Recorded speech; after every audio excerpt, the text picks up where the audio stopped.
Bonjour à tous, cette vidéo est la quatrième d'une série de 4 vidéos consacrées au rapport de stage. Vous trouverez le lien vers la première vidéo de cette série ici en haut à droite de l'écran et les liens pointant vers l'ensemble des vidéos de la série en description. Générique!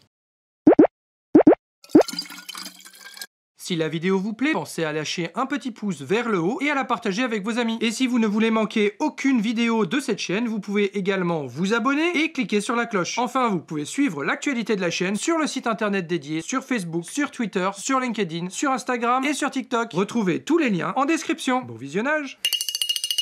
Bien, à présent que j'ai fait le tour des éléments qui sont communs à de nombreuses formations, je vais me concentrer à partir d'ici, plus spécifiquement sur le BTS pilotage de procédés.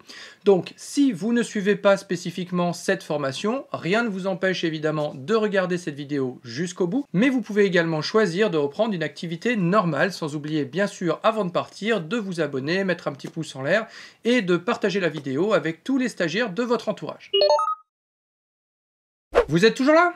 Excellent choix. Dans le cadre du BTS pilotage de procédés, le rapport de stage s'inscrit dans le cadre de l'épreuve E6 intitulée rapport d'activité en milieu professionnel. Cette épreuve a vocation à valider l'acquisition par le candidat de 5 des 18 compétences constitutives du diplôme, à savoir la compétence C9, mettre en œuvre une démarche d'amélioration continue et de résolution de problèmes, la compétence C15, choisir les modalités de communication adaptées à la situation, la compétence C16, communiquer les éléments en utilisant le vocabulaire technique adapté, la compétence C17, préparer et conduire une réunion, et enfin la compétence C18, créer et maintenir des relations interpersonnelles. Je ne vais pas ici entrer dans le détail de chaque compétence. Vous pouvez retrouver ce détail par vous-même dans le référentiel de compétences dont j'ai déjà mentionné l'existence précédemment et dont vous trouverez le lien en description. Ce que je voudrais ici en revanche, c'est vous expliquer comment utiliser ce détail pour préparer au mieux votre rapport de stage. Prenons par exemple la compétence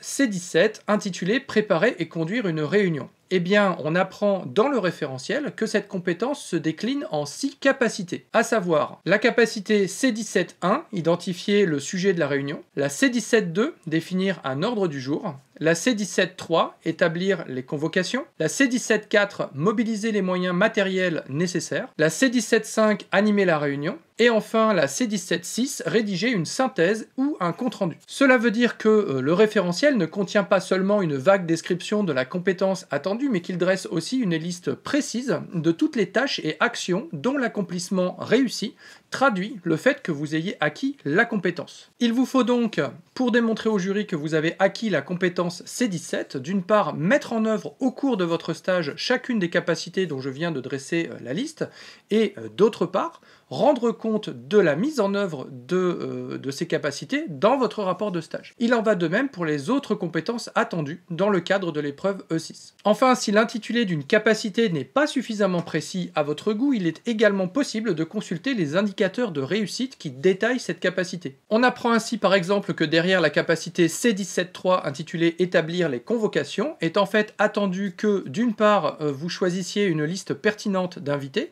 puis d'autre part que vous les convoquiez à l'aide d'une convocation qui soit à la fois complète et claire. Alors à partir de là, il vous appartient à vous de vous approprier les compétences, capacités et indicateurs de réussite qui figurent dans le référentiel. Mais comme je suis sympa, j'ai publié sur mon site WordPress un article qui regroupe pour vous toutes ces informations et vous en trouverez le lien en description. Notez que nous n'en avons néanmoins pas encore tout à fait fini avec les spécificités du BTS pilotage de procédés. La structure attendue ici pour le rapport de stage est en effet un petit peu particulière. Tout d'abord, l'introduction doit être rédigée intégralement en anglais et ne s'intéresse en fait qu'au contexte physique de votre stage, autrement dit à l'entreprise et l'unité de production dans lesquelles le stage a été réalisé. Et je vous invite ici vivement à consulter la page 106 du référentiel pour connaître plus en détail les attendus associés à cette partie du rapport spécifiquement. Le corps du rapport, quant à lui, doit être constitué de 2 parties distinctes. La première partie est consacrée aux aspects techniques du stage et porte sur le positionnement de votre sujet de stage dans l'entreprise, sur le travail que vous avez réalisé,